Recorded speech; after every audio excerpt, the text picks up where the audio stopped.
نوجوان حضرت عثمان غنی دی شہادت بڑی دردناک ہے، کربلا والے تے دل دل پانی بند رہے ہو۔ عثمان غنی وہ مظلوم مدینہ ہے جدے تے 40 دن پانی بند رہے ہو۔ انہاں ظالماں نے بلوائیاں نے، انہاں ظالماں باغیاں نے عثمان غنی دا کھانا بھی بند کر دیتا، عثمان غنی دا پانی بند کر دیتا، 40 دن پانی نہ پین دیتا۔ حضرت عثمان غنی نے فرمایا ظالموں تسا پانی بند کیتا ہے، اسا بھی 40 دن دا روزہ رکھ لے آئے، اون جوان دن گزر دے جا رہے۔ صحابہ کہتے ہیں عثمان غنی سانو اجازت دیو اسی انہاں لانتیاں نو قتل کر دینے ہو۔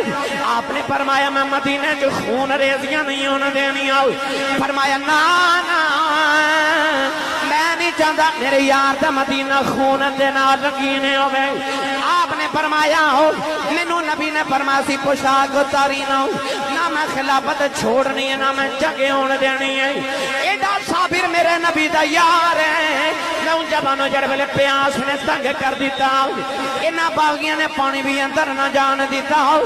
ایک دن کھڑکی کھولی، حضرت مولا علی نو آوازاں پہ دیں دینے، فرما دینے لوگوں جاؤ جا کہ کوئی مولا علی نو کہہ دے ہو تو آڈا یار پیاسا ہے میں نو ذرا پانی پلا دیں آج۔ مولا علی نے 3 مشکاں پانی دیا بھر کے بھیجیاں، انہاں باغیاں نے بھی پانی اندر نہیں جان دیتا۔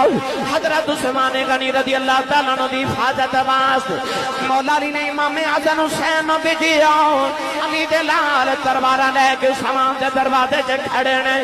نوجوانوں جڑ ویلے 40 دن گزر گئے، حضرت عثمان نے کھڑکی کھول کے باہر فرمایا، سارے لوگ اکٹھے نے باقی بھی کھڑے نے۔ فرمایا ظالموں لوگ قیدیاں نو ہی پانی پلاندے نے۔ فرمایا میں تے نبی دا صحابی ہوں، میں تے امیر المومنین ہوں۔ فرمایا میں کیڑا گناہ کیتا ہے مینوں پانی بھی نہیں پین دیندے۔ فرمایا مدینے دے کنویں میں خرید کے دیتے نے۔ فرمایا جڑے کنویں میں خرید کے دیتے نے اج میرے تے انہاں دا پانی بھی حرام قرار دیتا، اج مینوں پانی بھی نہیں پین دیندے۔ فرمایا جڑی مسجد نبی میں بنوائی ہے لوگ مینوں نماز بھی نہیں پڑھن دیندے۔ نوجوان حضرت عبداللہ بن سلام گلی چ گزر رہے، حضرت عثمان غنی نے فرمایا عبداللہ ذرا ٹھہر جاؤ۔ فرماتے نے تھوڑی دیر گزری ہے اس کھڑکی چو مینوں نبی پاک نظری آئے، تیرے آقا نے فرمایا عثمان گھبرائی نہ اج جنت روزہ کٹھیاں افطار کران گے۔ فرمایا مینوں اج لگدا ہے اج میرا آخری ویلا آ گیا۔